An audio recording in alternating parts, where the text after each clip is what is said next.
രാജീവ് ചന്ദ്രശേഖരനെ കേരളത്തിന്റെ ബി.ജെ.പി. അധ്യക്ഷനായി തെരഞ്ഞെടുത്തു കഴിഞ്ഞു. ഇനി അടുത്ത ഊഴം ദേശീയ ബി.ജെ.പി. അധ്യക്ഷന്റേതാണ്. പാർലമെന്റ് സമ്മേളനം വെള്ളിയാഴ്ച അവസാനിക്കാനിരിക്കെ ബി.ജെ.പിയുടെ അടുത്ത ദേശീയ അധ്യക്ഷൻ ആരാകുമെന്ന ചർച്ച സജീവമാവുകയാണ്.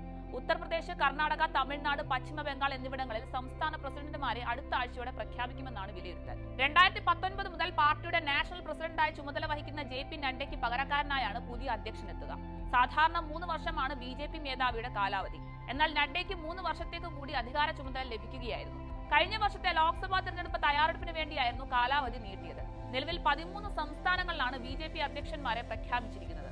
19 സംസ്ഥാന അധ്യക്ഷന്മാരെ കൂടി പ്രഖ്യാപിച്ച ശേഷമായിരിക്കും ദേശീയ അധ്യക്ഷനെ തെരഞ്ഞെടുക്കുക.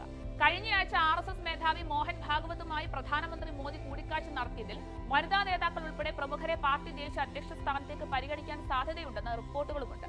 നിലവിലെ കേന്ദ്രമന്ത്രിമാരും രാജസ്ഥാൻ മുൻ മുഖ്യമന്ത്രി വസുന്ധര രാജെ, മുൻ കേന്ദ്രമന്ത്രി സ്മൃതി ഇറാനി, ജി കിഷൻ റെഡ്ഡി എന്നിവർ പരിഗണനാ പട്ടികയിലുള്ളതായാണ് വിവരം.